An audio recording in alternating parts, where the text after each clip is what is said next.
Welcome to the AnteDote. This is Greg McCarran. And this is Jeremy Roth Cushel.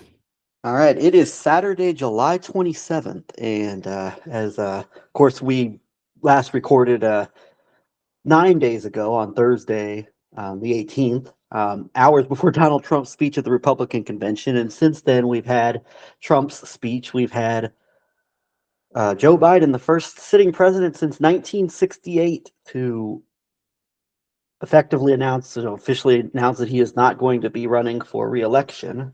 That, of course, was Lyndon Johnson last time, and there's some similar circumstances. Johnson, Vietnam War, Biden, obviously the Israel ongoing post 10/7 operation in Gaza against the Palestinians.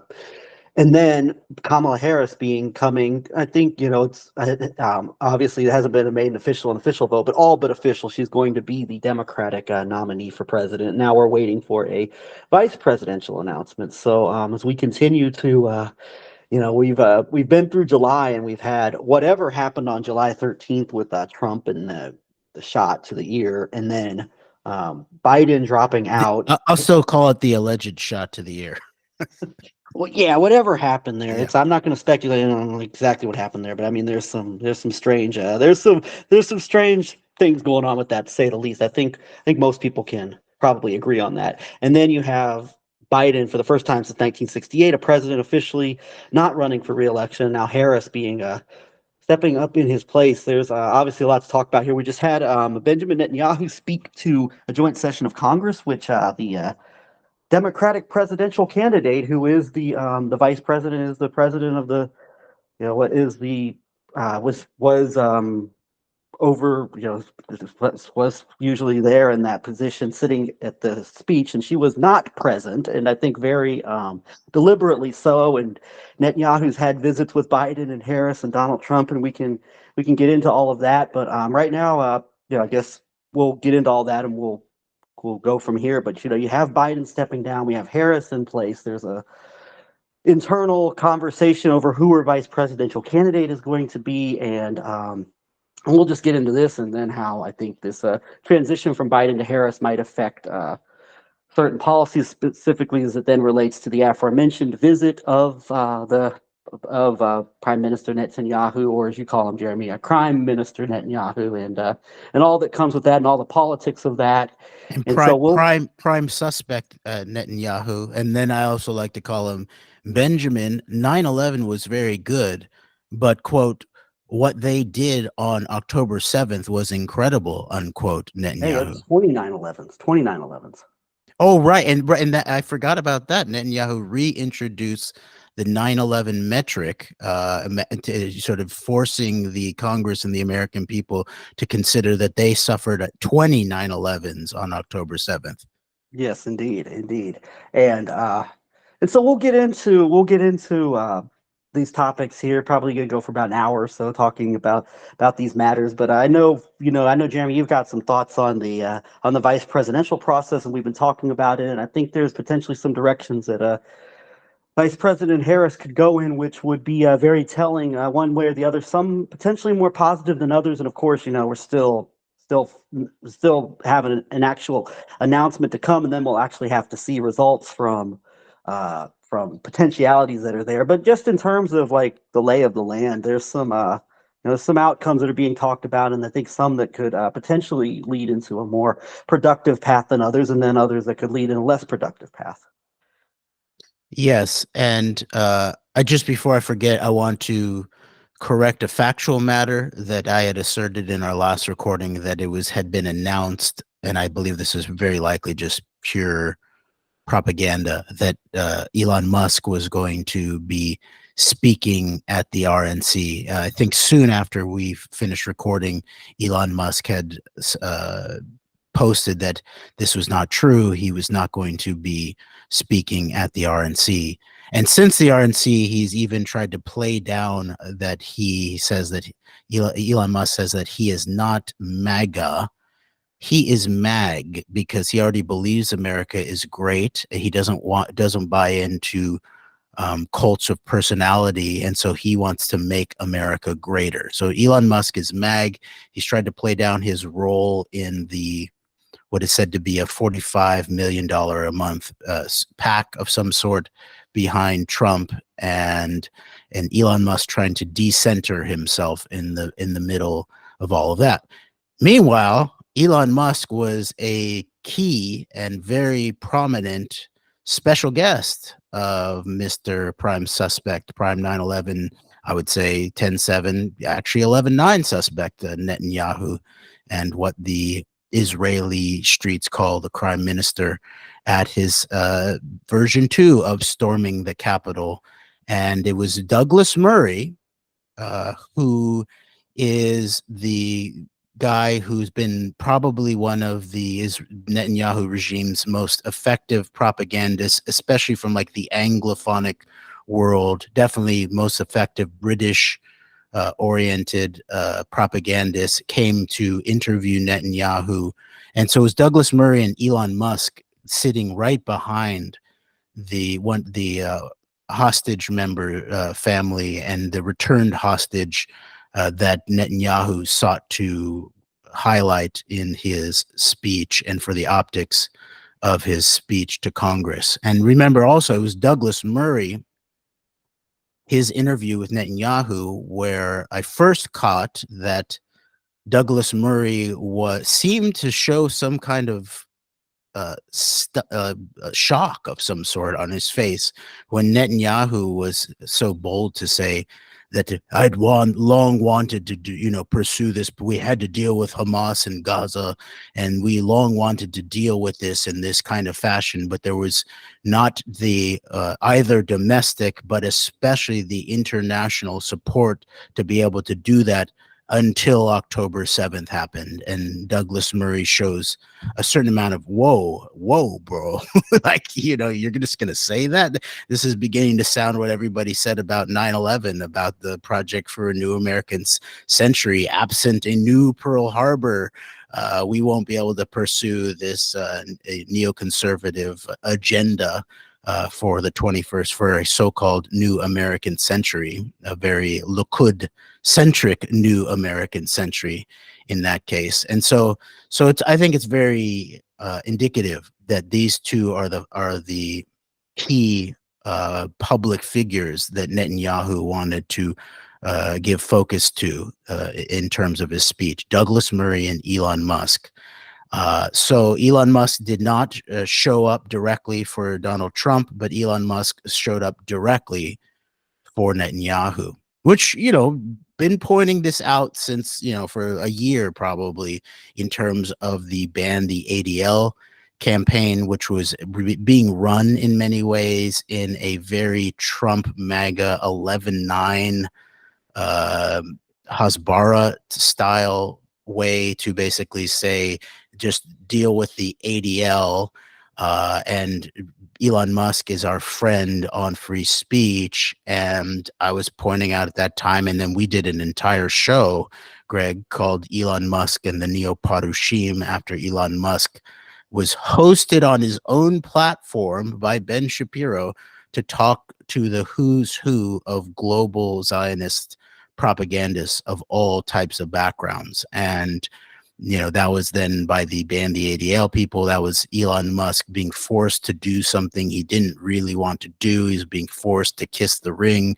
He was being forced to go to Auschwitz. He sort of did get sort of harangued into going to Auschwitz, but he ultimately decided to do that. But what he was not being harangued into was his actual deep political alignment and very likely espionage, technological, economic, geopolitical interests alignment with the Netanyahu mob, and he proved that going to right to Israel to be coddled by very likely like Israeli military intelligence to go see very truncated versions of what the Israelis were doing in Gaza, which is very interesting now when we now have this very recent clip of Peter Thiel, who's the deeper background, of course.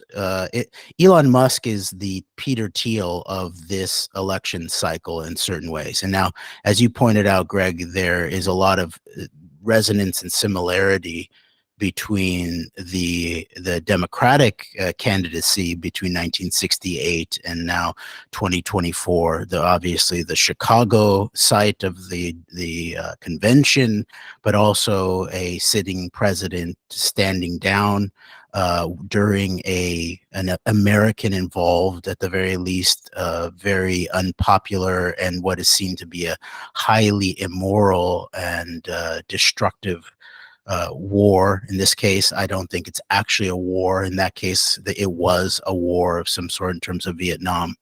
But there's also a lot of resonance, even just going back 8 years, in terms of the RNC side of things, where that time you had Peter Thiel as this core character who did speak at the RNC, and he married the sort of openly gay Republican sort of network that ties into his networks in Silicon Valley, and tied it back into the rising Trump movement, which was said to be racist and homophobic, and all of that. And so this time you have Peter Thiel, having been largely publicly sort of stood down. It looks like he's not being involved publicly in politics. The money is not publicly flowing. But meanwhile, Thiel had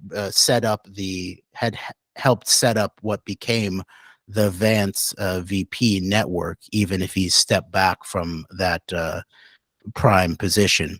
Now, this time it does look like, especially maybe after the Pennsylvania alleged assassination incident, that attempted assassination incident, that there was a major rush in that period right after by certain forces. And the reporting on it says that it was not only the Elon Musks and the David Sacks who were the main type of pushers, but then inside of Trump circles, it said that, and this could all be propaganda via Trump, which we are very aware of, the way that Donald Trump himself likes to work with, like, all these bad swamp dwellers, they're all pushed on me. I don't make any actual decisions myself. I'm just surrounded by bad people. But now the bad people he's surrounded by are now going right to his sons. Like last time it was Kushner infiltrating via Ivanka,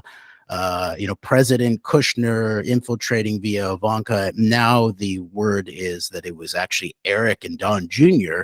who were part of this Vance Neo Silicon Valley VC network to really push Vance on Trump. And so this is obviously because things are not going well in the immediate wake of the announcement of Vance, including just like the digging up of his past.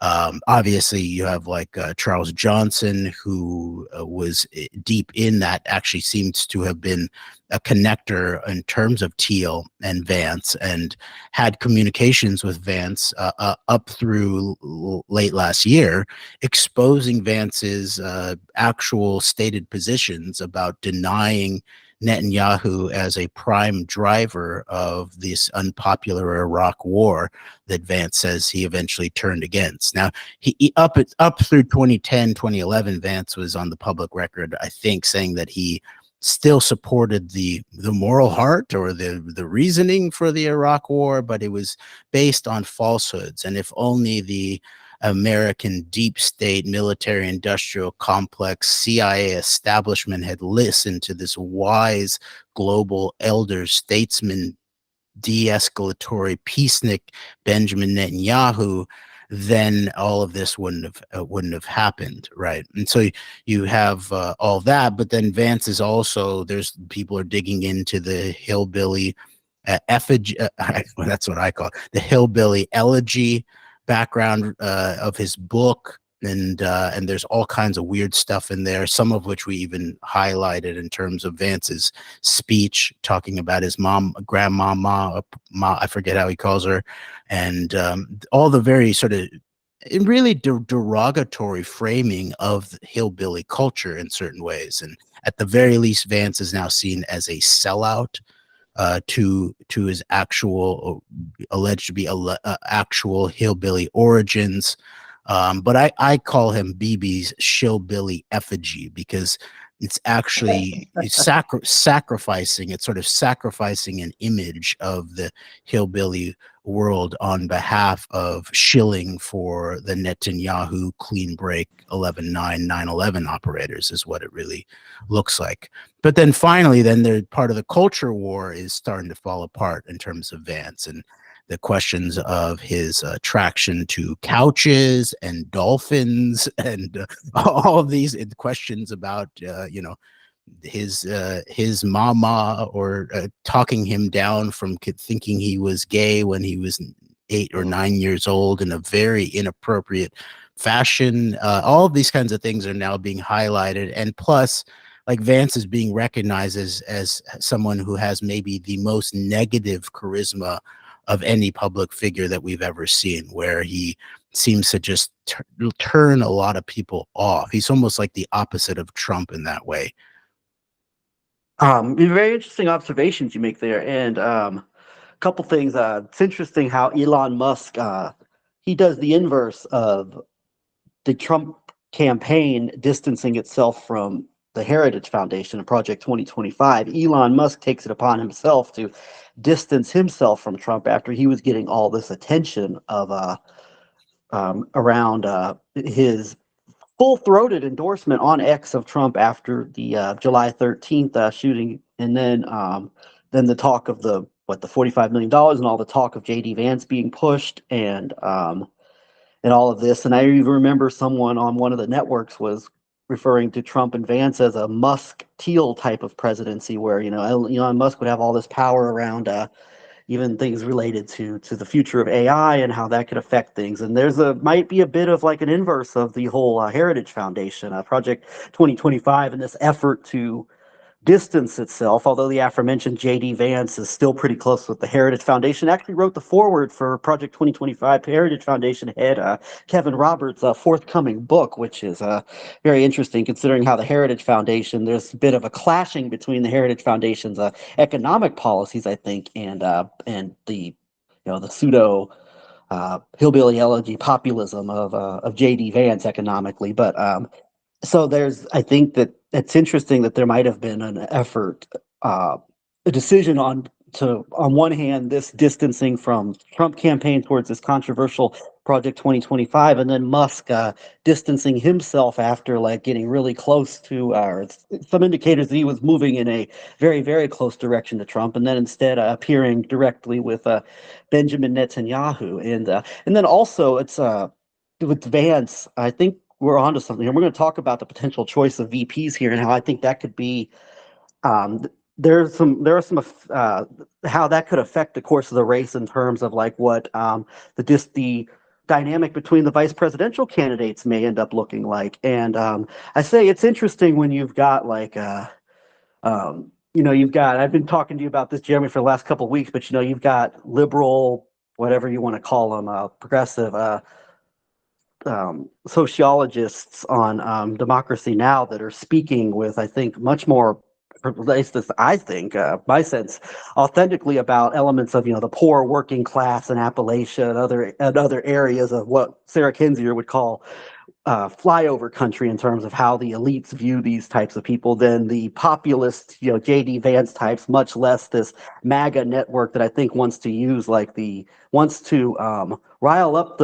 rile up these types in order for their efforts to remove the administrative state and potentially even stage a coup to overthrow the government. So I find that really interesting. But as we're getting into the talk of potential Harris VP candidates, there are some, I do think, and we've been talking about this among ourselves, the choice of VP will be interesting for a number of reasons, including whoever is put out there to run against JD Vance, and then also related to other domestic and then geopolitical factors.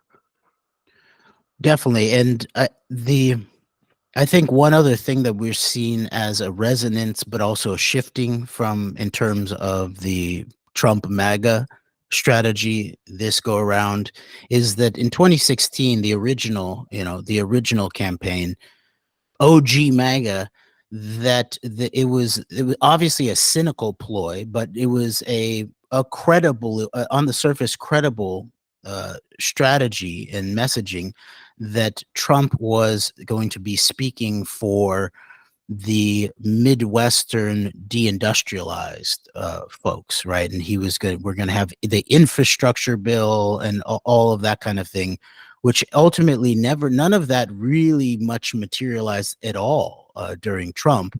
But a lot of that actual policy has begun to materialize under the Biden-Harris administration in a fairly substantial way in many ways. But in 2016, it was pretty clear that like Trump had this advantage on, especially on Clinton, who seemed to sort of, set herself up or set even the Trump people up for a perfect derogatory talking point in terms of the basket of deplorables, and really seeming to sort of dismiss some of these flown over people or these I thought it was kind of a cling to your guns and religion moment. right. That's true. It was resonant with that Obama campaign statement. That's true, and this seemed to be even more oriented, especially when you think about James Carville and as the key Bill Clinton political strategist in terms of messaging. It's the economy, stupid, right? And so Obama touched off some culture war dynamics with his statement about the clinging to the guns and the Bible. But Clinton seemed to actually, with the background of sort of understanding it's the economy, stupid, seemed to sort of shirk certain campaign duties to actually really figure out how to speak directly to some of these deindustrialized Midwestern interests, and didn't seem to campaign enough in some of those swing states that ultimately became the places where Trump was then said to have pulled off a electoral college victory, even if he lost the general or the popular vote. And so this time it looks like they've shifted it because it's not credible anymore. Trump had 4 years to really address these questions and quote unquote failed to do so. And so they can't run on his record. So now it seems like the rhetorical approach and delving deeper into a culture war dynamic is to now move to hillbilly country. Right, which is why then they're trying to, and they're actually talking about Appalachia to some extent, right? Which is really then you're talking about coal country. So you're talking about energy politics rather than just pure industrial manufacturing politics.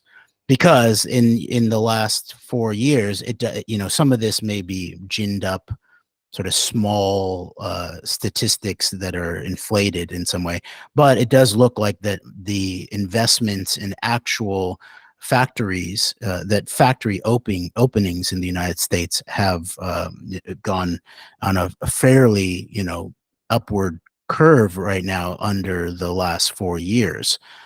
So now they're switching to real crude energy politics, which I think that pointed out last time we recorded that one of the key lines, and my son noticed this, like how much they were chanting drill baby drill, drill baby drill, and almost after everything, even after that whole highly and effectively scripted trauma politics, vampiric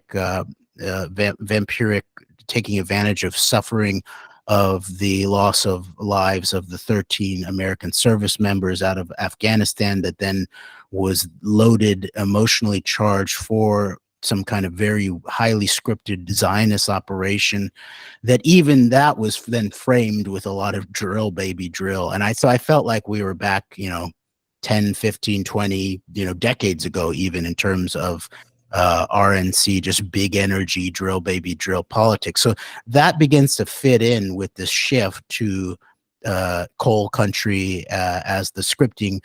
That's why they're trying to paint Vance, who has some family background in Kentucky. It's sort of like on the very edge of real hillbilly country in terms of at least Appalachia, but grows up in Ohio. That's really more Midwestern manufacturing country, but then scripting him as hillbilly and Appalachia and tied into what's going to happen with coal country, with the Green New fraud or Green New scam, I think was the way that the RNC has coalesced around the wording, messaging around anything approaching some kind of how to figure out how to economically approach the actual total ecological crisis that the United States and the whole world is increasingly facing. So that is, there's some resonance there. And so then, but we are in a very different kind of mode, especially on the DNC side of things, as you were beginning to talk about, Greg, in terms of, well, it does look like Biden, first of all, at the very least, felt like he was being attacked by some kind of internal DNC, what, I think really does look like a very Israel lobby centric mainstream media combined with AIPAC lobby, Nancy Pelosi kind of attempted coup operation with, it looks like, some help from like the Obama, wings of the party, or Obama networks of the party, who look like they were really pushing for Biden to just step down and then open the entire process up for a truly, quote unquote, an open convention. The messaging around it was that this would be a more democratic approach, that if the Democratic Party had failed to actually address Biden's cognitive capacity as a candidate going into the 2024 election cycle, then at the very least, then they could allow for some kind of, I would call, a pseudo-democratic process at the convention. Because, of course, an open convention is still just like the party, power networks, the party political insiders, the delegate wranglers, the kind of operations that are run by what we pointed out the role of Arthur Finkelstein and his entire network was in terms of Trump moving into the RNC. So it'd be like calling the Arthur Finkelstein network the Democratic approach to figuring out who the Republicans are going to choose for president. It was a fraud, I believe. And so it looks like Biden resisted this for a long time. And then eventually when he, first of all, after he got COVID, I believe he actually did have COVID, one of the newer strains. The doctor presented the specific strain that Biden had, was reporting on him receiving antiviral Paxlovid that has all of its own issues in terms of all of this. But it was in the middle of that when Biden was clearly fairly incapacitated, where he had to take a step back, that certain conversations happened with his closest advisors and family. And apparently Biden was shown specific polling by people he trusted that showed that Kamala Harris actually had a more strategic path to defeating Donald Trump in certain key areas. And then Biden, the Biden team, does this very rapidly and in a very sort of almost like a blitzkrieg type fashion, where the announcement comes and then immediately there's then an announcement after the official resignation letter is posted publicly. Then there is a post on X that Biden is officially endorsing Kamala Harris.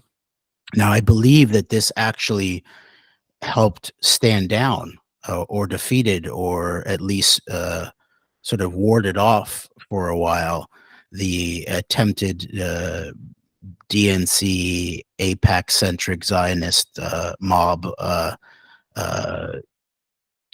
attempt to sort of throw the convention open. So, and then it looked like that all of these other forces then had to sort of get in line behind Harris very quickly, and it looks like there was a lot of actual grassroots support.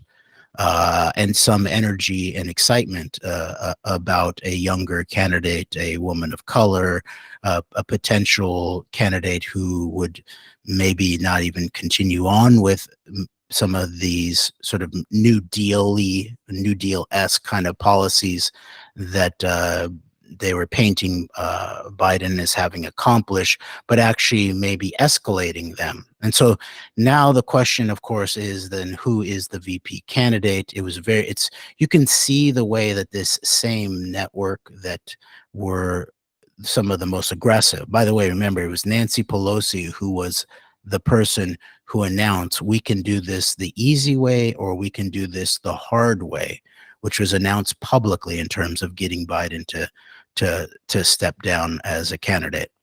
And I guess Biden chose his own route. He chose neither nor in terms of the silver or the lead that Nancy Pelosi presented him with. And so that network seemed to really quickly get off to like the governor of Pennsylvania, Josh Shapiro, who is said to be able to potentially deliver Pennsylvania, key swing state, to the Democrats, but also a lot of baggage there, although he's sort of seen in certain ways as pushing certain progressive policies. He's also seems to be in line with the attack on the public sector, at least in terms of schools, that there's large portions of like the Biden base that are against that.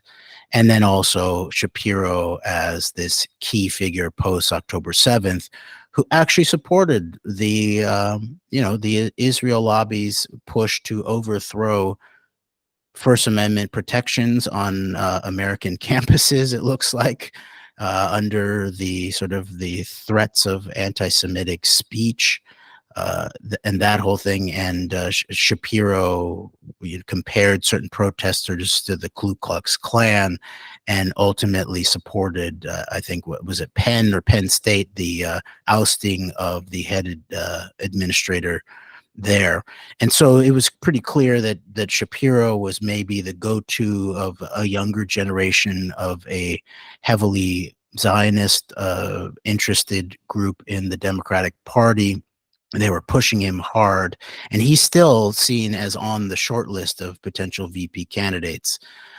Then there were questions of Andy Beshear from Kentucky, I believe, and then Cooper from, I believe, North Carolina, as maybe a response to Vance, and a white man from the South, that kind of scenario that would bolster this what she's going to be painted as this, radical communist woman of DEI hire, woman of color who hates white men, that kind of thing, that would bolster Kamala Harris's pose to a certain other part of the Biden base, which was always that Biden was able to hold together an alliance with these older white Democratic, sort of old line Democratic Party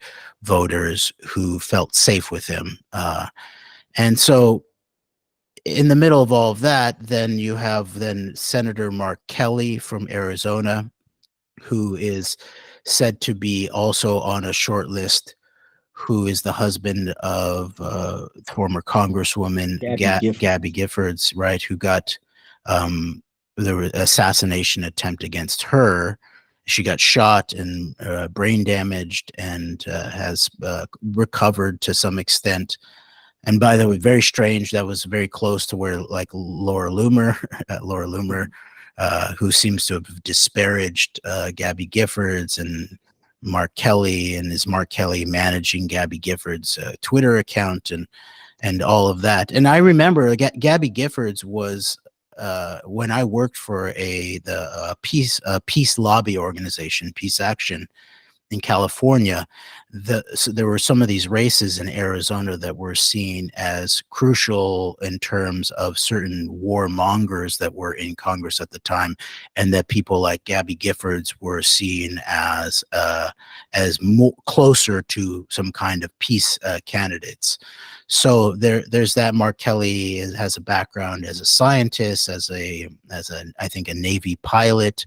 I believe he was actually in the Gulf War, and then as a scientist and sort of like a strong white man veteran, right?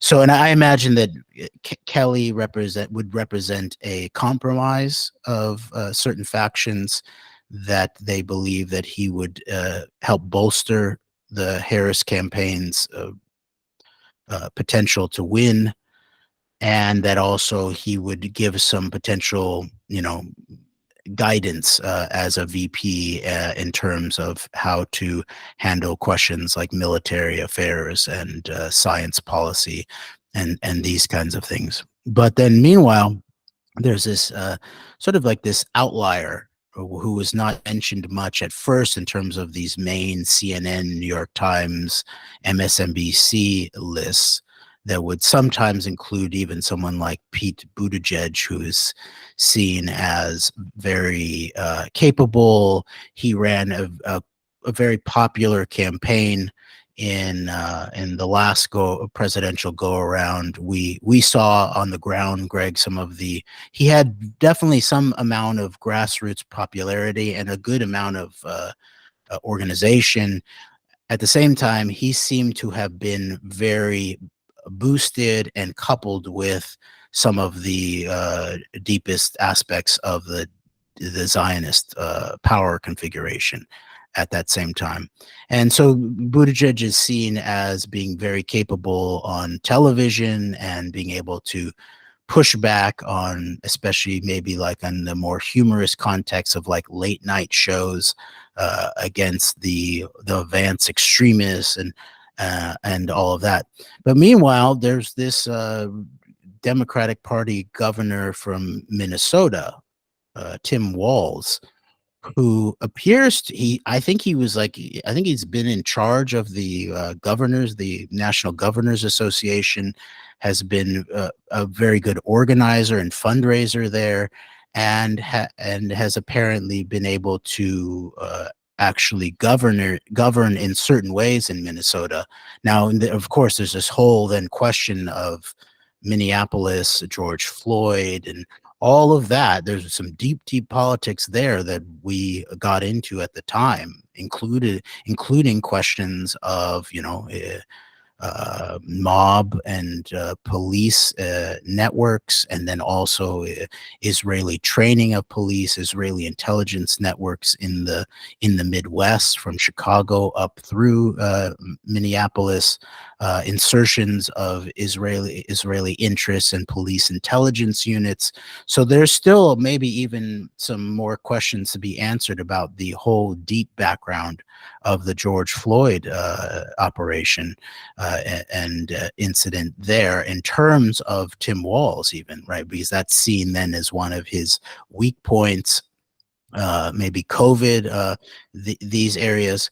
But in terms of it's the economy stupid, and, thinking about how to take care of children and education and those kinds of things, Walz in many ways can be seen as maybe the most effective, what could be called progressive governor in the country, in terms of universal, not needs-based access to food in the school system.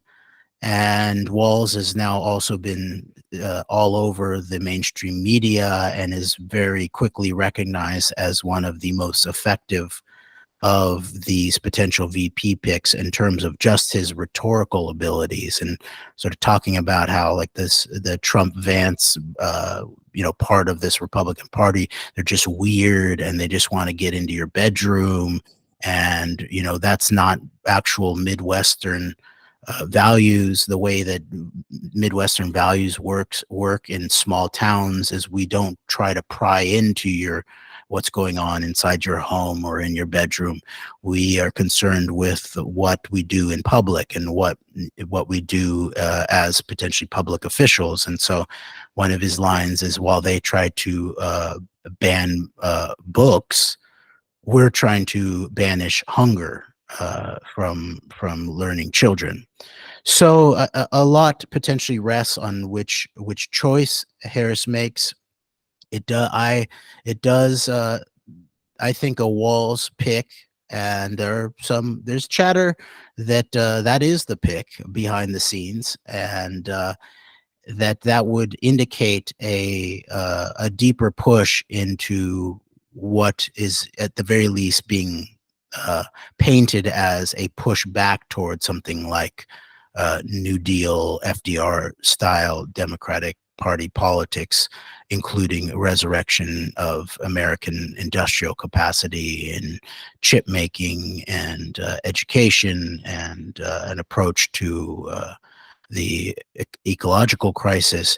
Now, of course, coming from the radical middle, I think none of this, at the very least, is up to the task of the severity of the moment, especially when you then throw in the questions of war and peace, global terrorism, the ongoing genocidal attempt in Gaza by the Netanyahu regime, the U.S.-Israel special relationship, questions of mass geopolitics, United States, Russia, China, in the middle of a global economic, ecological crisis that will affect all of humanity. I think a lot will be told by which way the Harris campaign actually decides to go with this VP pick. And I would imagine that Walls is not only the most strategic pick in terms of electoral politics, he can take on Vance very effectively, but he can even just take on the sort of pseudo-populism of the MAGA culture warriors from a very Midwestern, older middle-aged white man perspective. Also a veteran, National Guard veteran. He's even called out Vance for, he's like, these aren't real people. None of the hillbillies I know went to Yale, and Walls himself went to state colleges and then state universities. He was a teacher, and so he seems to actually be the Midwestern white man who understands like how to speak to Midwesterners way better than even like Joe Biden was said to be, Scranton Joe. And Biden always was sort of learned how to talk the language, but he never really spent time in the trenches of like local public affairs and public service in the same kind of way that Walls apparently has. So, and then just finishing up, I think there's some proper karma for Genocide Joe, legitimately, called Genocide Joe. He his long-term ultra Zionism, right? He made decisions early on in his career to hook up with the sort of the Zionist-centric parts of the Democratic Party and to align with that aspect of the Jewish base, and largely, very likely, for political and monetary reasons, funding reasons. I think it was Biden. It seems he came up in the 70s, I think, into politics, into the Senate. And this is the post Jim Crow. This is post basically changing of the Democratic and Republican parties. And Biden would have been a combination of the Zionism of the Democratic Party at the time, and then the still relatively adjacent, considering things that Biden was attacked on directly by Kamala Harris during the last presidential campaign. His stances on issues of busing, and then a couple decades later on crime bills. So yeah, Biden's kind of like an older bridge between that, but then with also some type of serious like elements or interests of like elements of like the American state that are not just fully like want to be like just some they're still looking to rein in like Israel project to some extent or another, but it seems that Biden represented the Zionism and the racial politics of like that immediate era. And so it there, I think it's karmically proper that it was uh, not only the aura of that aspect of Joe Biden's political background, but also those networks, especially in terms of the Zionist network, that ultimately, came back to abide him. A network that he teamed up with, and a lot of this plays into the questions of war and peace. And Biden, I believe, did not support the first Gulf War, and then it was seen as a raging success, and the highway of death was proof that America's Vietnam syndrome had been overcome, and that the United States could clearly win a war effectively without, many soldier casualties and all of that. And then Biden makes political decisions, it looks like, and then supports the Iraq War, and continues to play I'm a Zionist, even to the place of where Netanyahu highlights that in his speech. A great Irish American Zionist. You don't have to be Jewish to be Zionist. Look at Joe Biden. He's a great Irish American Zionist. Known each other 40 years. He supported us greatly. His, Yeah. His Irish American Zionism runs as deep in his blood as Kenan Thompson on Saturday Night Live playing Senator Tim Scott's Zionism, as love of Israel runs through his blood as a black Republican from South Carolina. Exactly.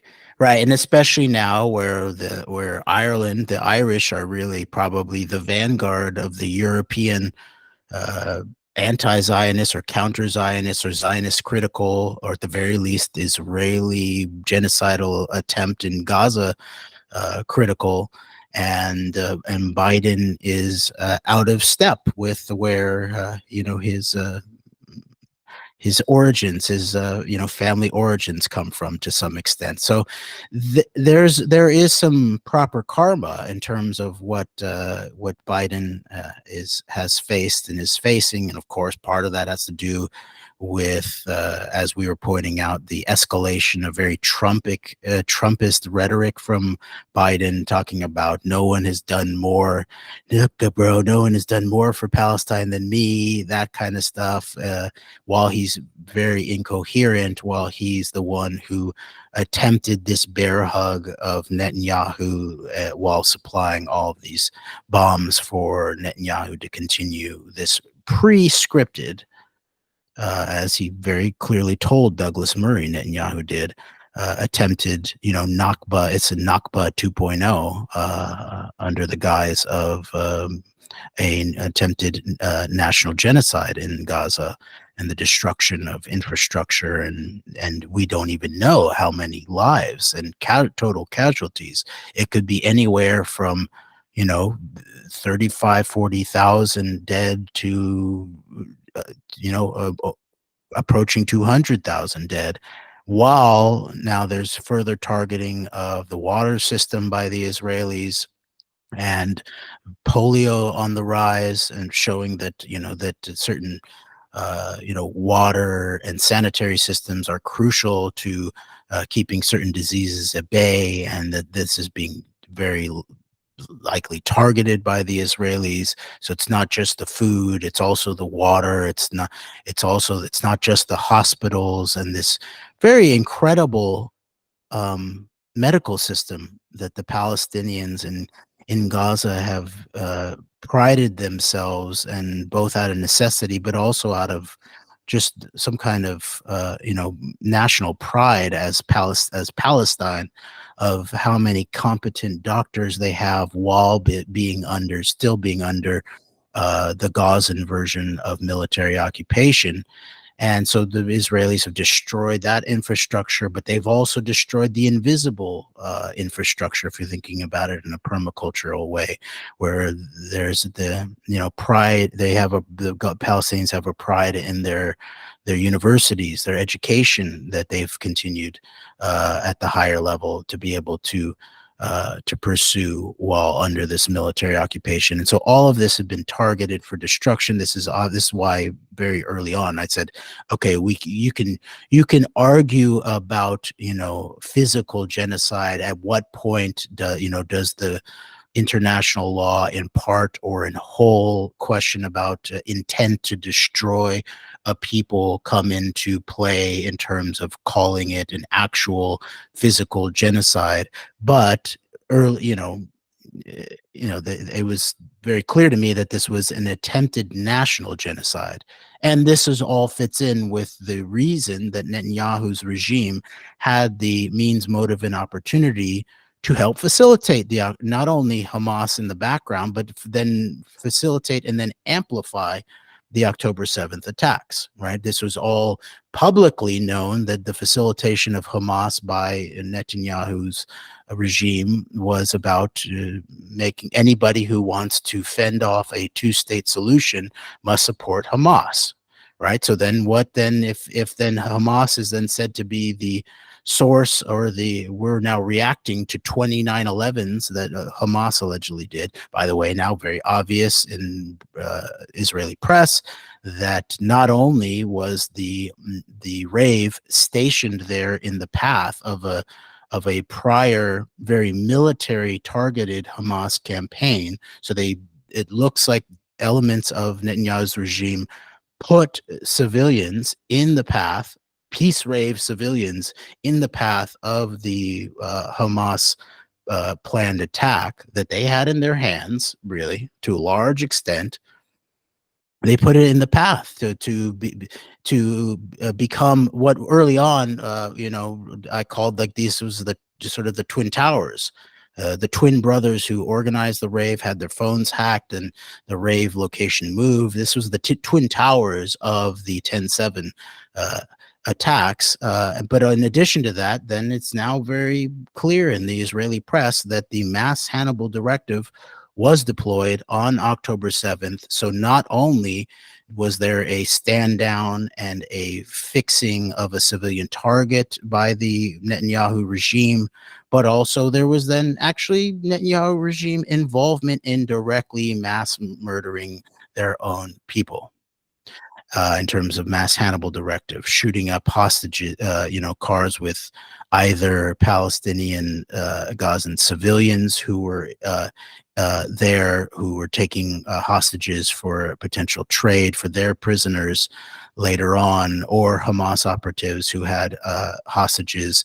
These cars were then targeted for shooting, blowing up, destroying by the Israeli military as part of a mass Hannibal directive. So, with all of that in the background, it's very, very clear that Netanyahu intent here is national genocide, meaning you could call it nation state genocide, the potential to even consider a Palestinian nation state, that anybody who wants to stop that from happening needs to get behind Netanyahu in supporting this divide and conquer Hamas v. PLO, West Bank, Palestinian Authority, Fatah kind of operation over the long term, and then has to then do a post October 7th destruction of Gaza, allegedly trying to quote unquote free the hostages and destroy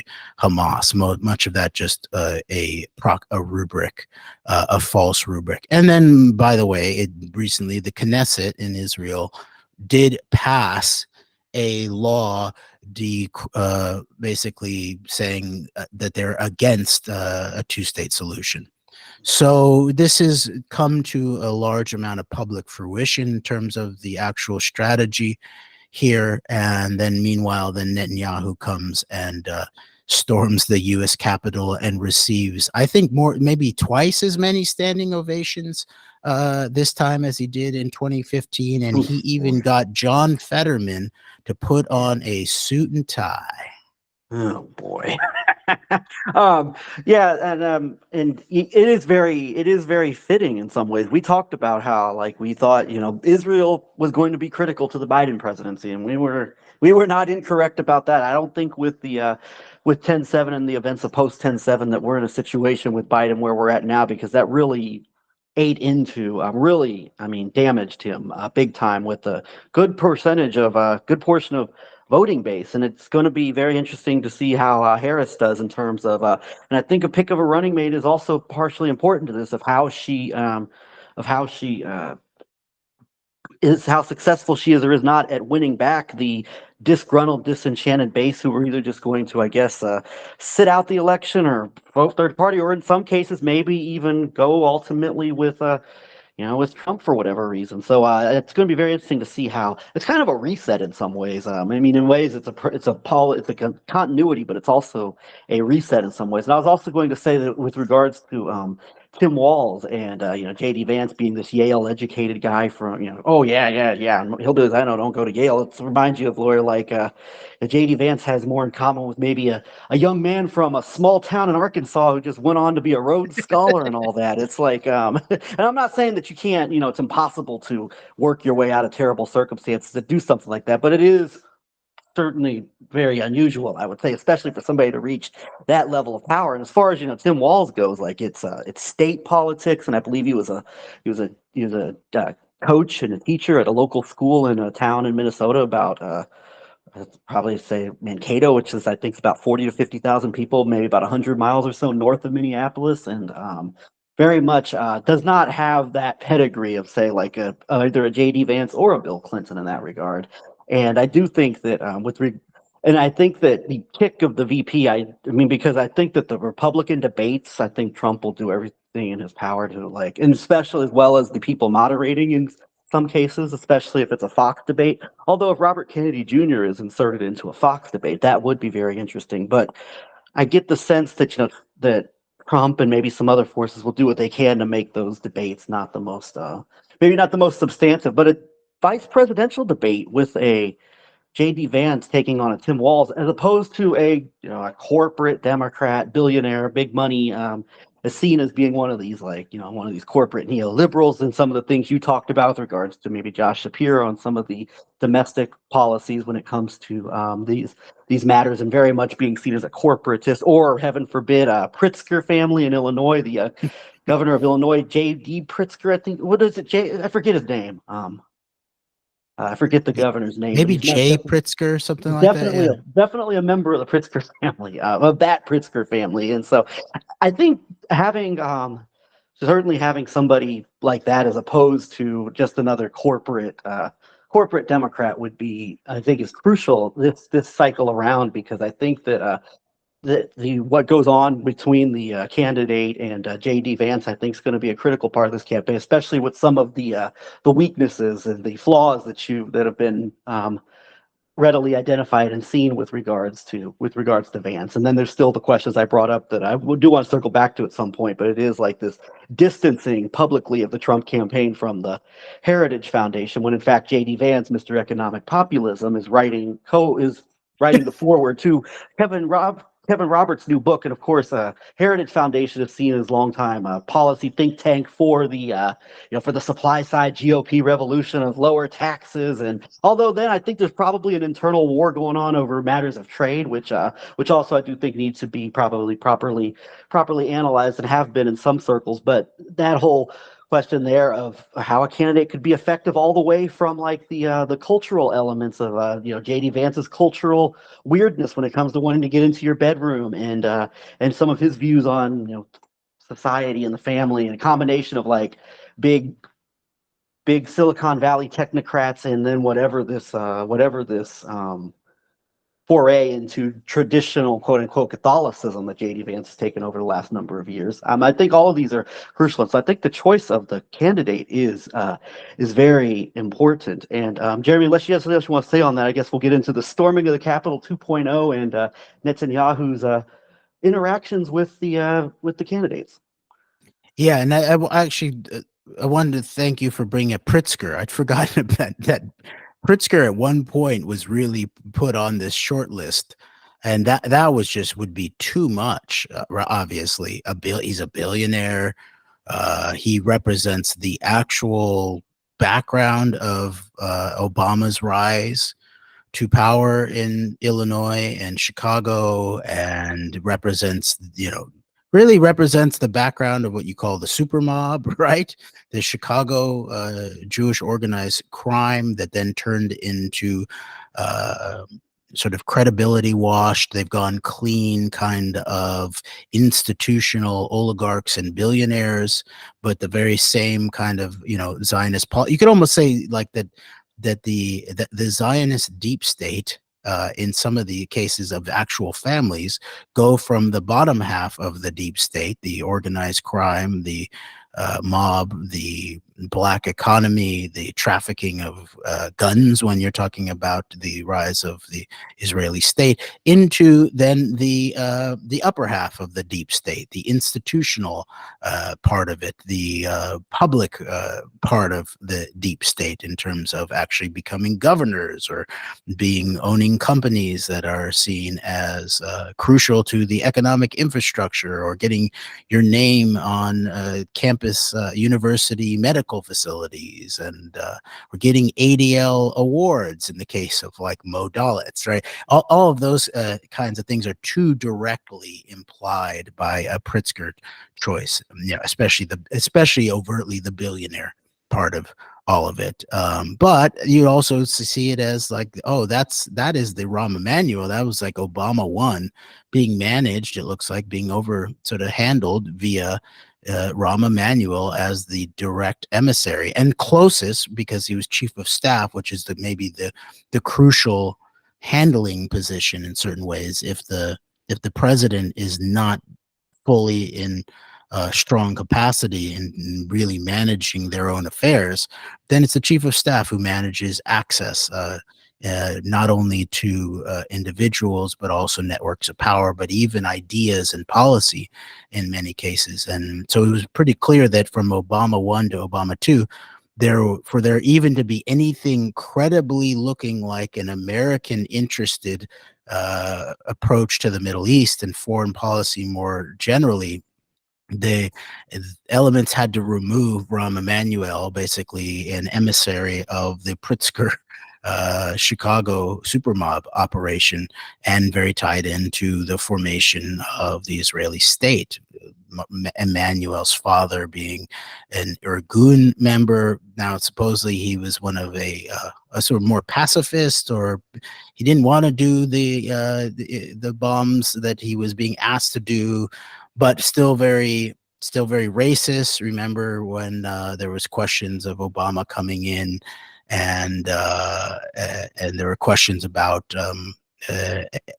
Arab people in the administration, in the White House, and Emmanuel's father said something. What are they going to do? Sweep the floor? What are So there's still like that deep, very racist, like ethno-supremacist sort of Jewish supremacist element there that works its way into these more current generations of that power syndicate, I think. And by the way, I forgot to mention that it does look like Rahm's brother, the Ari Emanuel, the Williams Morris Endeavor set, was at the core also of this attempted coup, internal DNC coup, directed at Biden Harris. It was Ari Emanuel's closest friend and partner who helped him start Endeavor, who was driving the Hollywood attacks on Democratic candidates who needed funding to be able to win their races, saying that if you do not come out now to tell Biden to step down and open this thing up, then you will not be getting any money from me and in my entire syndicate. Basically. And you had, like I think we talked about before, but like you had even Alexandria Ocasio-Cortez, Congresswoman, declaring openly that she saw the parameters for certain power sectors trying to push this scenario in terms of the way that it was all going to go down. And she said, keep your eyes open. And she wasn't, trying to dismiss people's legitimate concerns about Biden and cognitive decline and his candidacy and his bad public appearances, including the debate and all of that. And then finally, just in wrapping up the question of the VPs and candidates and stuff like that, just one other major juxtaposition, I would say, in terms of the First Amendment and democracy, commitment to democracy, especially as we've seen an escalation on American campuses of seditious, the seditious arm of the Israel lobby, which works directly at state levels and governments, but now is pushing itself onto college campuses in the United States, thinking about things like the escalation of the IHRA definition of anti-Semitism, which is really new anti-Semitism, which Netanyahu seemed to actually directly use terminology like demonization, delegitimization, in terms of Natan Sharansky's 3D definition of a new anti-Semitism in Netanyahu's speech. That at the same time, and there's even a major push again by ALEC. Well, by the way, here now this hooks back into the questions of the Heritage Foundation, right? And Roberts especially representing this very, sort of COG Catholic, occupied government attempt tied into ZOG, Zionist occupied government, but also tied into the CNP and Opus Dei and that entire network. That part of the new big push by the Israel lobby includes not only ALEC, but the Heritage Foundation are working directly with the Israeli Ministry of Strategic Affairs to further roll out their seditious assault on, free speech and core political speech, press, assembly, association kind of protections at the state level. ALEC and Heritage Foundation both founded or co-founded by Paul Weyrich, who was, of course, the Catholic side of what I call like the new Christian right, along with Jerry Falwell in the 70s and bringing that about. And then, of course, was the key go-to right-wing figure in terms of the post-Cold War relationship between American conservatives and Russia. So. Yes, that's a great point, Greg. So there you have it. There is like that is the what we identified as the domestic side of the 11/9 operation, and now sort of as things have shifted in terms of strategy, as I was pointing out before, you now see the Pence CNP move toward the Vance, heritage or something like that. But they're playing a very similar role in terms of the very same kind of network, right? So Thiel moves to Musk, Pence moves to Vance, but it's still the same network and strange alliance in terms of Silicon Valley, techno, so-called utopian, but really techno-feudalist, potentially techno-authoritarian, anti-democratic forces aligned with these overthrow the administrative state, authoritarian democratic forces from more of the heartland, or representing so-called the heartland in terms of the culture war interests of the CNP and the Heritage and all of that. And by the way, it was a very, and sort of as we begin to move toward the question of Netanyahu, the speech, the Trump and versus Biden-Harris approach to Netanyahu's trip to the United States, that I think it was very, very crucial, actually, and this has not been focused on much. A lot, of course, is being made of the optics of Harris not playing the role of the sort of head of the Senate as vice president for this speech, and how this is an insult to diplomacy. This is an insult to our most important ally, and all of that. But the phrasing, the oral aspect, beyond the optics, the oral, the actual sort of spoken word aspect of this is Mike Johnson accused Kamala Harris of boycotting the Netanyahu speech. So to me, that's actually a big breakthrough moment in many ways, because that then ties into this much larger and longer term framework of the question of, okay, yeah, what is going on with all these sort of very Zionist, some Jewish, some not, in terms of, Elon Musk versus David Sachs, folks with a background in apartheid South Africa, now teaming up with this very Zionist Netanyahu heavy interest of what's behind the Trump network and all of that. And part of that then, of course, goes into the deep politics of apartheid South Africa and apartheid Israel in relationship to weapons of mass destruction, sharing of intelligence, and that whole background. But part of it was, go for it. Oh, I would throw the American right in there as well, because there was an internal war within the Reagan administration, and many people not wanting to start to put the international pressure campaign on South Africa. That's a great point, actually. So it's actually just the same exact structure as the 11-9 network that were also some in the background there of what we might say the wrong side of history, at the very least, in terms of the questions of apartheid South Africa or apartheid in general, whatever manifestation it takes. And so it was clear that the Israelis, when they were doing their spying operations on sort of like a blanket approach to all potential forms of like American civil society across the political spectrum, focus somewhat on like sort of liberal to progressive kind of civil organizations in the United States, but also like targeting elements of the right too, in terms of the ADL spying operation, that the ADL was working in some kind of troika with not only Israeli intelligence, but also South African intelligence. So not only in the wake of that spying scandal do you see the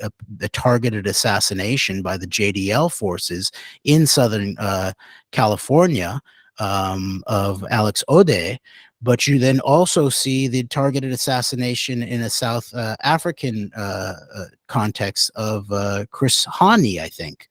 And folks, if they want to, they can go find the interview that I did with Jeff Blankfurt for KKFI radio about the deep background of the ADL spying campaign and some of the legal inside aspects of it, where the ADL lawyers were apparently operating in legal discovery on behalf directly of Israeli intelligence, and lots of other sort of crucial elements, including Blankfurt pointing out that there was this, one of the reasons why they originally two Jewish American sort of leftist guys started an approach to Palestinian solidarity in relationship to labor, like a labor solidarity movement, because American labor was way more, anti-Palestinian solidarity than basically any other labor network in the entire world, because it was so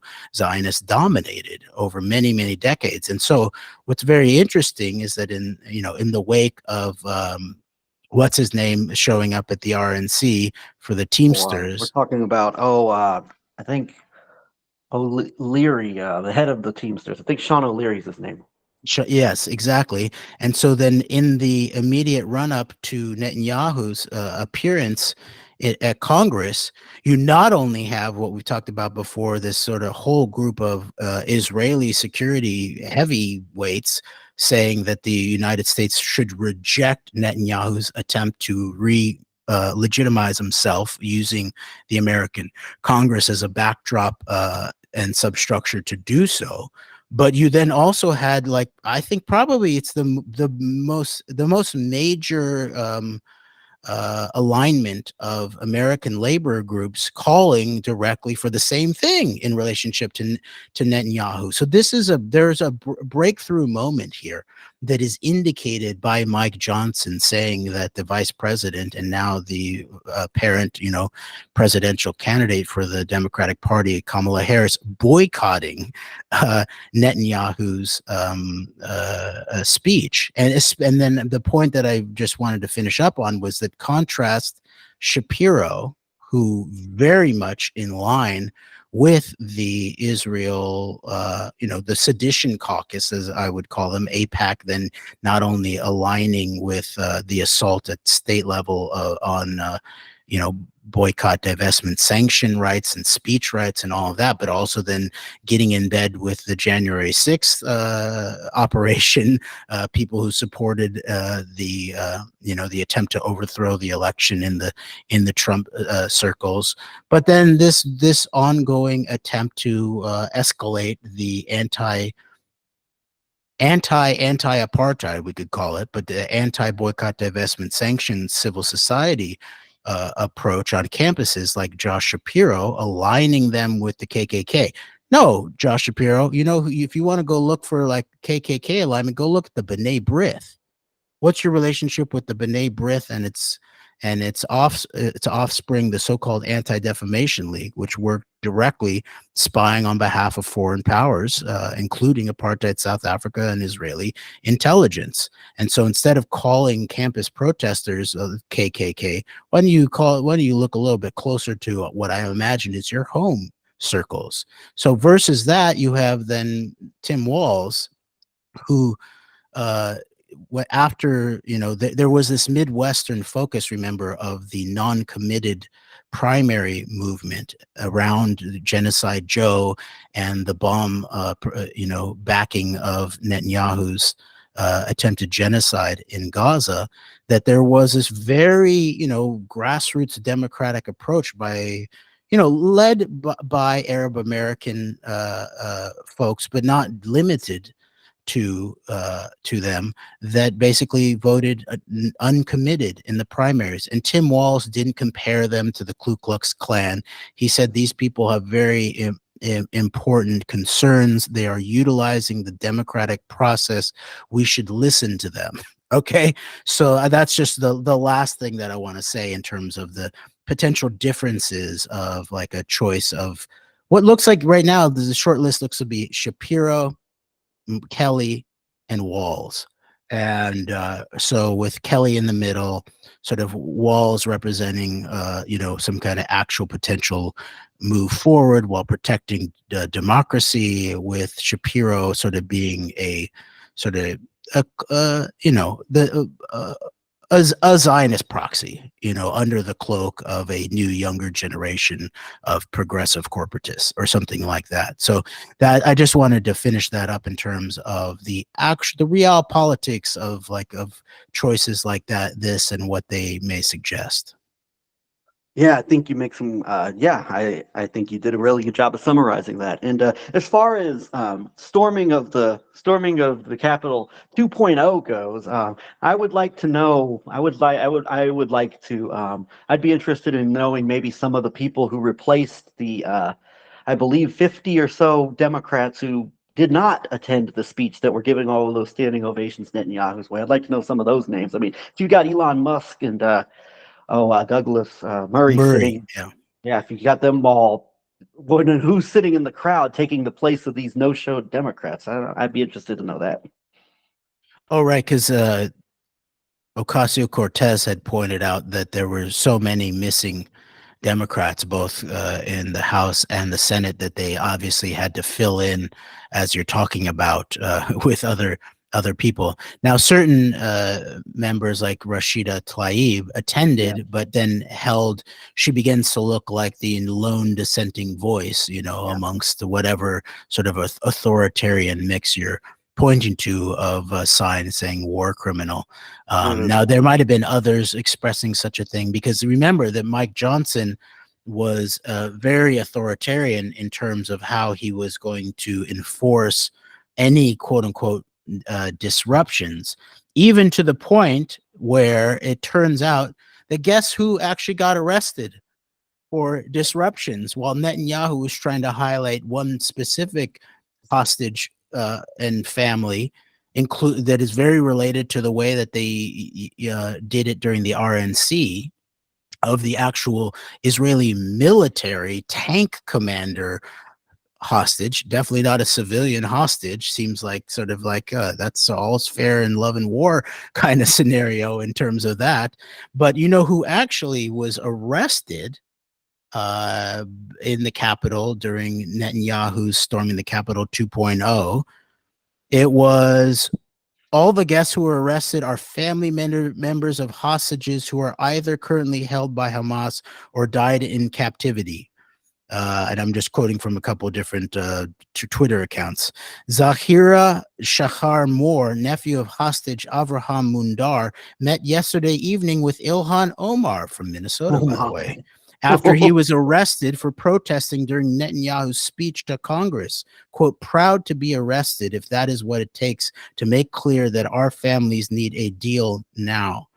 And Omar issued a statement about the courage of her guests and all of that. And then final thing in terms of then the aftermath of the Netanyahu speech and the visit, and we'll have to get deeper into the content of the Netanyahu speech, of course, Iran, but really indicating a push to the north in terms of Hezbollah, I think, rather than actually like look for some kind of Israeli-led, US-baited strike directly on Iran, but more like this immediate turn to Hezbollah, but that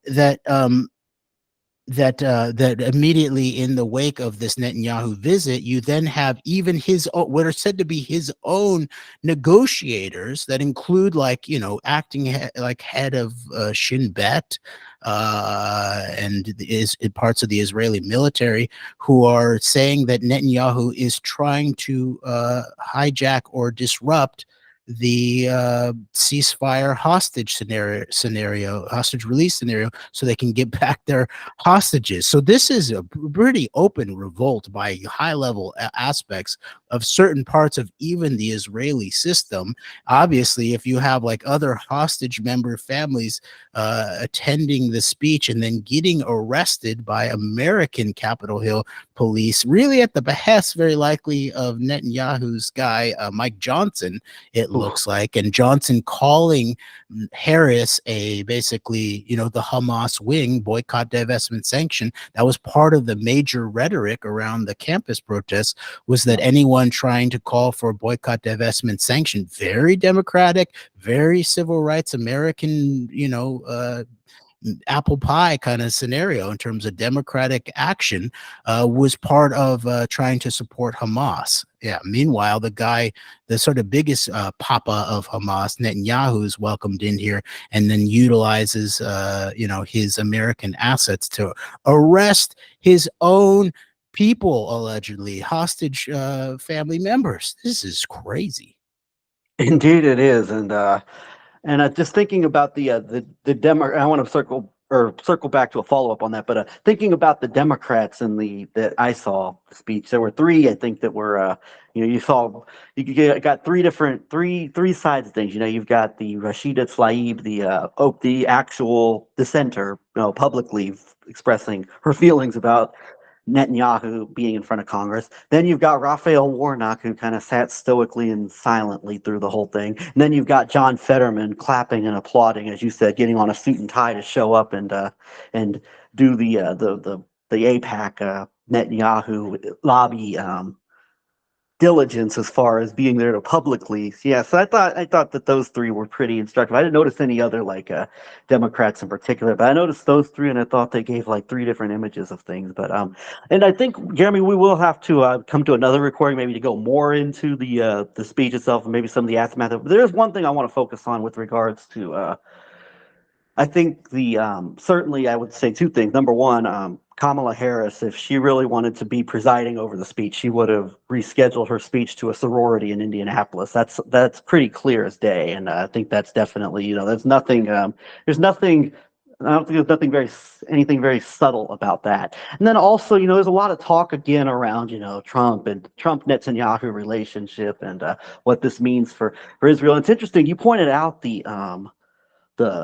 all of these military figures as far as against Netanyahu recently, and there is, like, I do feel like we live in a world where we could wake up one morning to hear like some type of like you know, of some type of Netanyahu, as far as even Netanyahu's grip on power, as tenuous as it is, we could wake up one morning and hear that it effectively came to an end. I'm not saying that's going to happen, but like you know, he's definitely not on. He's not on solid ground. I mean, that's been the case for a while now. But I mean, that would be a definite understatement to say the least. That's another reason why I think this upcoming the presidential politics here is very interesting. That's yet another reason why I think so. But I was going to say that there's this dynamic around this Trump-Netanyahu relationship to where maybe there's another area where maybe Netanyahu feels some pressure, but in this case, I think it would be coming from like the right of him because there's a lot of noise being made about, and you mentioned, you noticed like the you hadn't seen the very real Netanyahu reaction to the way that the public press conference ended, and then there's the question of, I think, the overblown idea that Netanyahu betrayed Trump and all this, and was the first to embrace Biden when he didn't even put out it wasn't, there was nothing close to like some full-throated congratulations of Biden for dethroning Trump and all this. It was anything but that. But of course, Trump took this as the biggest betrayal in history. And there's a lot of talk around this, and there's still a lot of people who are still have this idea of Donald Trump being still being the guy who's going to rein in the Israeli government, rein in Netanyahu ultimately. And I think that, to say the least, I think that's I would say to say that's misguided is an understatement, but I will expound upon that in that if there's some uncertainty around even the Netanyahu wing with in terms of like how Trump would maybe treat that relationship on a personal basis or even elements of his government. Make no mistake, if there were to be a move away from Netanyahu, it would be to the people to the right of him. It would be the Ben Gavirs and the Smotrich types that would be embraced, that are even obvious, that are like basically the equivalents of like what you see with the post-MAGA Congress, as far as the types of Congress members who have been empowered and enabled. Just I think these folks even have more direct influence in terms of the governmental process in Israel. But some turn away from Netanyahu, if it were to happen, or Trump-Netanyahu tension, does not mean like Trump's going to rein in the warmongering project that's going on. No, it just means that it would be a further embrace of the people that are even more. But there's nothing in Trump's rhetoric to indicate like, yeah, it's all been. Remember the whole thing at the debate. It was they've got to finish the job, and by finish the job, like that's not the way that he put it. Like you can say, I think I just want to emphasize that it's not even whatever real tension there is between Trump and Netanyahu, uncertainty that might be going on between various elements of the Trump campaign, and maybe some of this that's going on, which I think is really an ego thing on behalf of Donald Trump, if like all this is true about feeling quote unquote betrayed in all of this. But then of course there is still the factor of the potential of being able to manage and massage the ego of Donald Trump, while at the same time, he puts out there publicly how Netanyahu betrayed him and might still have some lingering resentment regarding it. But if Trump would only move to the right of Netanyahu, he'd only go in the direction of these even more, you could call them extreme, more hardline figures when it comes to issues such as not only waging ongoing acts of all the crimes taking place against Palestinian society, but also in terms of their own version of the culture wars and the destruction of Israel's own, as you call it, administrative state and all of its functions. Exactly, and we'll include a link of from Times of Israel to just sort of debunk, factually debunk this entire narrative that was really, it was like the strongest narrative that they had running within like MAGA during the Biden years, actually, of Trump, and it all fit in with this sort of Q kind of thing. Israel is last, so Trump's now publicly realized that he's been that Netanyahu is disloyal. But as you point out, Greg, it's basically Netanyahu is making Trump look bad because he's not finishing the job hard and fast enough, and so that doesn't mean that Trump is going to turn towards potentially, more quote unquote moderate, Israelis. No, it would mean that it's sort of similar in the January 6th context. It's basically, but Netanyahu's gone soft. He's not down to do actual like coups and take down the administrative deep state like we are. It's like sort of like Trump and Pence or Trump and Barr or something like that. It's basically Netanyahu finally gave in to acknowledging that an election process in the United States was being consented upon in large part in terms of being decided for Biden. And so the Times of Israel article basically says, after hours of silence, Netanyahu congratulates Biden, but doesn't say what for. Israeli top leaders among last to comment on outcome of 2020 vote. PM notes long and warm personal relationship for nearly 40 years. That's with Biden, while also tweeting thanks to Trump. And by the way, it's significant that even at that point, when Netanyahu and the basically entire sort of like, Israeli leadership, the president and the prime minister, are amongst the last, especially in terms of like the alleged like American allies in the world, to acknowledge the election results, rather than being like the way that it's painted in the Trump circles of Netanyahu was the first to congratulate Biden and betray Trump. No, Netanyahu and even like the president, like Rivlin, they held out for as long as they credibly could in terms of maintaining what is said to be their closest alliance with the American partner. And then it really wasn't, I think it wasn't until like almost a week later that Netanyahu actually called Biden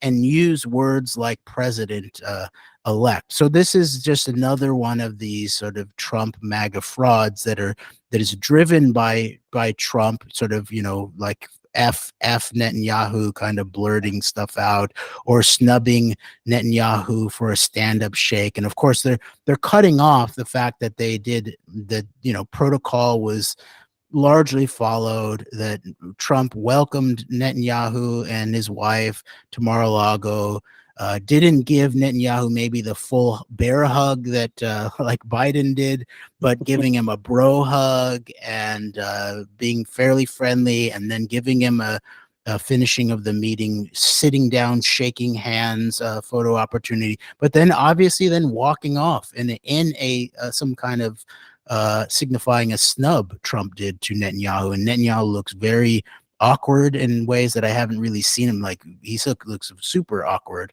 But none of this has to do with anything that like Trump is going to actually discipline the Israeli apartheid system and the Israeli war machine and the networks that helped do 9/11, and by the way 11/9, helping install him, and then also facilitating October 7th and all of that, or facilitating the arrest of their own citizens in terms of these hostage families and all of that. This is very personal, very political, and very likely strategic in terms of the signaling that he knows it's going to give to certain sort of turned off members of the base, like the certain parts of the Groypers or the alt-right MAGA base. Yeah. It's an extension of what people understood by running ads that featured, Goldman Sachs and George Soros and all these Jewish faces right before the election. I mean, it's kind of there's still continuity there to some level or another, I think. And even if it's real, it's Donald Trump having a tantrum that he didn't win, and Netanyahu was that Netanyahu betrayed him after I won. Why are you doing this? And that doesn't mean that it's going to, no, that doesn't indicate that there's going to be like an overturning of this long-term process that, all the way from 9/11, who Donald Trump, many of the New York complicit figures that Donald Trump has had significant relationships with for the course of decades, all the way to all the things that he did, that Netanyahu always thanks Trump for doing as president. Like, it's not all going to be overturned because Trump has a tantrum because Netanyahu didn't, quote unquote, betrayed him after the 2020 election. And then also, I just remember one more time how he had mentioned it. I think it was, it would be the people around Trump like could always.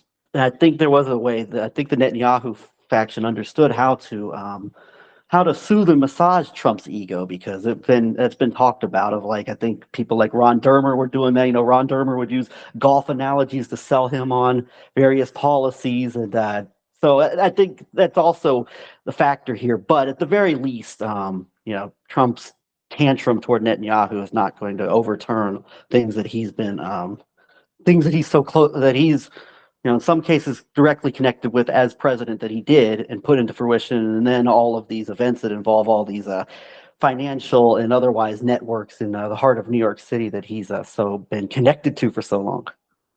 Exactly. And I guess I'll just finish up by just pointing out then what actually then happened.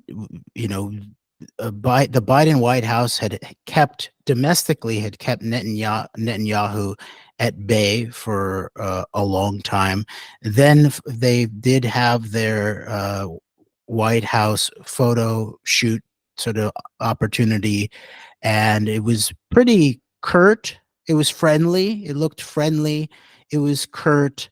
It was sort of just it seemed like going through protocol, and Biden not showing any indicator that he was going to be disciplining or going hard on Netanyahu as he went out. Now, you don't know with Biden, because like the opposite of with Obama, where Obama would sort of, speak a little bit more, a little tougher, but then would ultimately seem to at least get rolled, if not capitulate ultimately to the Netanyahu network, as we've discussed a lot in terms of what ultimately became or did not become of the Obama second administration in terms of his alleged designs and hopes for resolving the 1948 Israel-Palestine conflict and a two-state solution.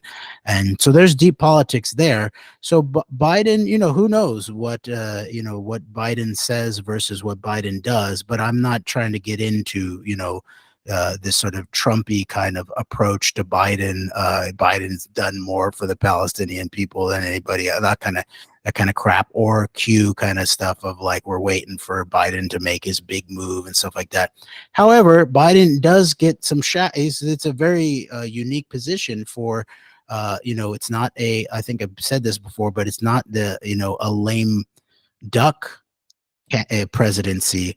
It's actually an aggressive goose, or an aggressive geezer potential candidacy, in terms of he's not running. He doesn't have to think about the optics of running for a second presidency. He's motivated to finish up certain things that are still on the table. He's actually, in some way, in terms of the timing and strategy of his announcement of stepping down, he's actually allowed for Kamala Harris to, at the very least, in an optical way, present herself as separate or different on the question of Israel-Palestine, for example, where at the very least, the White House, at the very least, either allowed or facilitated Harris and her people to actually sort of lead the way in a fairly late, but like November into December kind of thing, about beginning to really talk about the question of the Palestinians, and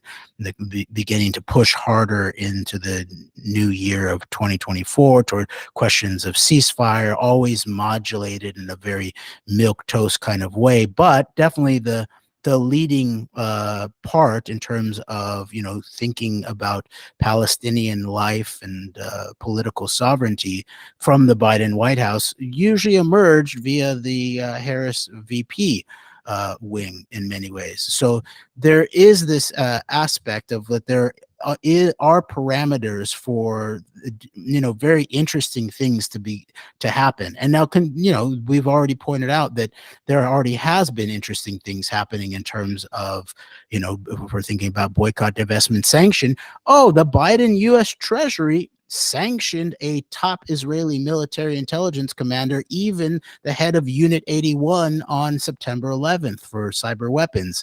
They've made it a lot more difficult in terms of certain foreign agents registration aspects, in terms of Israeli technology lobbyists. There's a lot of stuff going on behind the scenes in terms of decapturing technology companies in terms of the Israeli penetration, and then even just very recently, the the Biden Department of Justice apparently just like arrested the high level, supposedly untouchable commanders of the Sinaloa drug cartel in the United States of America. This is the one that Netanyahu had been facilitating the access to Pegasus software, Israeli cyber weapons into that network specifically. So the timing of that, so like during, I think it was during Netanyahu's trip here, to me is direct, at the very least, it's direct symbolic legal strategy in terms of what it's actually declaring about the Biden administration aggression towards elements of the Netanyahu network that then shows up on this sort of more diplomatically protocol friendly photo optics meeting of Biden and Netanyahu at the White House. Now, Kamala Harris, and while people, Mike Johnson maybe properly is saying, I think it's actually true. You're right, Greg. Like Kamala Harris could have not boycotted the speech by Netanyahu at Congress. She chose to boycott Netanyahu's speech.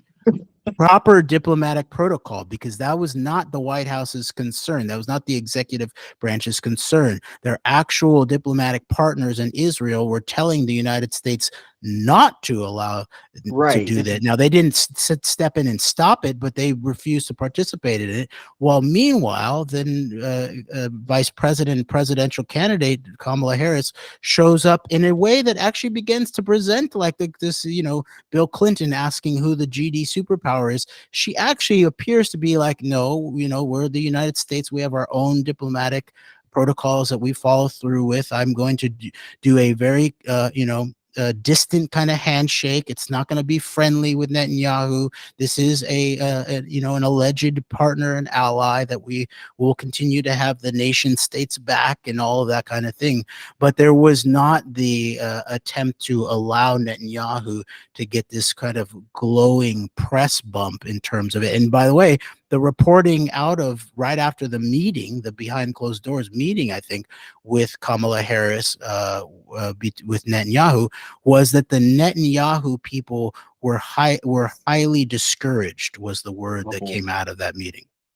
Wow, yeah. This reminds me of Johnson playing the role of John Boehner the last time Netanyahu stormed the Congress around the Iran deal, and this time it's around obviously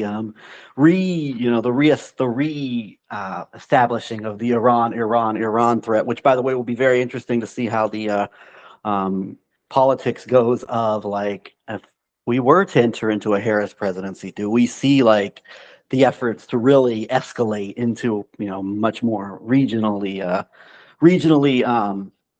centric conflict, or whatever term you want to use for it, as opposed to just being centered in Gaza at the moment? Does it become regional? Does it become like that term that people always use, quagmire? There's a lot here, and I'll just wrap up by saying that it's imperfect, as we always say. It's neither nor as far as a lot of things go on, but there are certainly reasons to this is not and we've noticed this. I think we've noticed this since the Trump presidency, and probably since the Obama administration, some level or another. But as what was that quote we always cite, Jeremy, from Aaron David Miller? Netanyahu's not in Kansas anymore, and that was a direct repudiation of the Trump administration's policy toward Netanyahu. You're right. Yes, exactly. We are not in Kansas anymore until I go back to Kansas, and I'll be in Kansas again, and which represents aspects of real prairie populism to some extent, not the sort of trust Kansas of Q crap.